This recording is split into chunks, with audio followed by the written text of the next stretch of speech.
ఇది ఏదెను తోట. దేవుడు సృష్టించిన అద్భుతమైన తోట.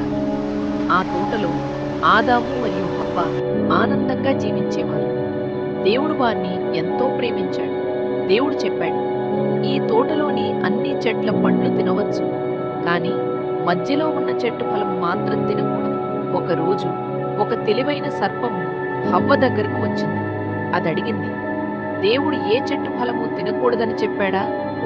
హవ్వ చెప్పింది, మేము అన్ని చెట్ల ఫలాలు తినవచ్చు, కానీ ఈ చెట్టు ఫలము తింటే చనిపోతామని దేవుడు చెప్పాడు.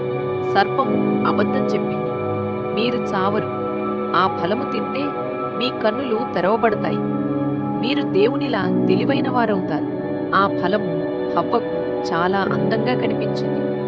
ఆమె ఫలాన్ని తీసుకుని తిన్నది. తర్వాత ఆదాముకి ఇచ్చింది. ఆదాము తిన్నాడు. వెంటనే వారి కన్నులు తెరవబడ్డాయి. వారు తమకు దుస్తులు లేవని తెలుసుకున్నారు.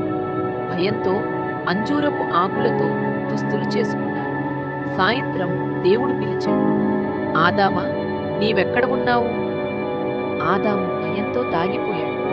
దేవుడు అడిగాడు, నీవు తినకూడదని చెప్పిన ఫలము తిన్నావా? ఆదాము హవ్వ తమ తప్పును చెప్పారు.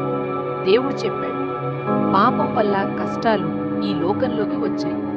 మనుషులు ఇక కష్టపడి పని చెయ్యాలి. దేవుడు వారిని శిక్షించిన వారిని ప్రేమించాడు. ఆయన వారికి దుస్తులు చేసి తొడిగించాడు. ఆదాము మరియు హవ్వ ఏదెను తోట నుండి బయటకు వెళ్ళారు.